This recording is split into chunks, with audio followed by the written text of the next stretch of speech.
நடிகை விஜயலட்சுமி வழக்கு. சீமான் வீட்டில் போலீசார் ஒட்டிய சம்மன் கிழிப்பு. துப்பாக்கியுடன் காவலாளி கைது. சினிமாவை மிஞ்சிய பரபரப்பு சம்பவம். இன்னைக்கு காலையில் நியூஸில் பார்க்கும்போது அண்ணன்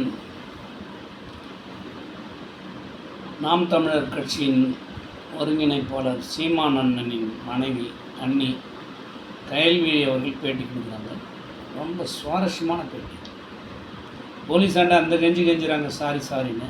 அப்புறம் என்ன சொல்கிறாங்க, எனக்கு அவர் பாதிக்கப்பட்டாரோ, அவர் வீட்டில் பாதுகாவலுக்கு இருந்தாங்க அண்ணன் பாதிக்கப்பட்டாரோன்றார். இதில் தெரியாது தான் கேட்டேன் நாங்கள். அதெல்லாம் ஒத்துக்கலாம், பட் கிழிச்சதுக்கு ஒரு காரணம் சொன்னாங்க. உண்மையில் யாராலுமே நம்ப முடியாது. ஸோ டெல்ஸ் காக் அண்ட் புல் ஸ்டோரின்னு வாங்க. கிழிச்சி எடுத்துன்னு இருந்தால் படிக்கிறதுக்காக எடுத்தா சொன்னாங்க. படிக்கிறதுக்காக எடுத்துன்னு வர்ற ஒரு எந்த ஒரு பேப்பராக இருந்தாலும் அப்படியே கிழிச்சி எடுத்துன்னு போனால் அதை ஒத்துக்கலாம். அவன் துளியாக கிழிக்கிறான், அதை எப்படி படிப்பேன்? அதெல்லாம் இந்த காரணம்லாம் நம்ப முடியாது. முழு பூசணிக்காய் சோத்தில் மறைக்கிற மாதிரி. அந்நியார் அவர்களே, நீங்கள் யார் வேணா இருந்தால், எவ்வளோ பெரிய வைக்கலனா இருந்தால், என்ன மாதிரி ஒரு இந்தியாவினுடைய பிரதம மந்திரி, அது மாதிரி தமிழ்நாட்டை ஆளப்போகிற சொல்லிக்கின்னு இருக்காங்க இல்லையா, வரப்போகிற முதலமைச்சர் இருந்தால், அவருடைய ஒய்ஃபாக இருந்தால் கூட சொல்கிறான், சட்டத்தின் முன் அனைவரும் சமம், நெற்றிக்கண் திறப்பினும் குற்றம் குற்றமே. நீங்கள் கிழிச்சி எடுத்து சொன்னது படிக்கிறதுக்காக அல்ல, உங்களுடைய உள்நோக்கம் எங்களுக்கு தெரியும்.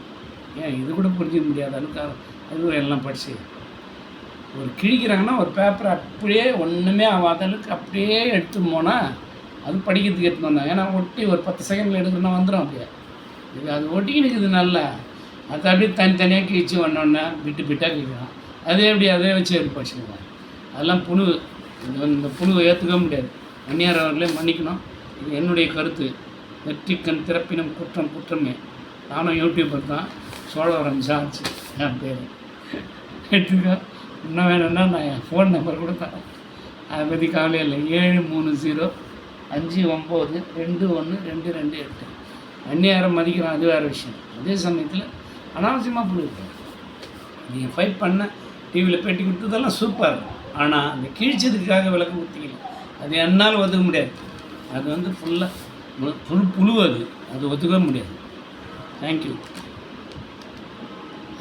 நீ ஒத்துக்காட்டி போய் என்ன பரவாயில்ல.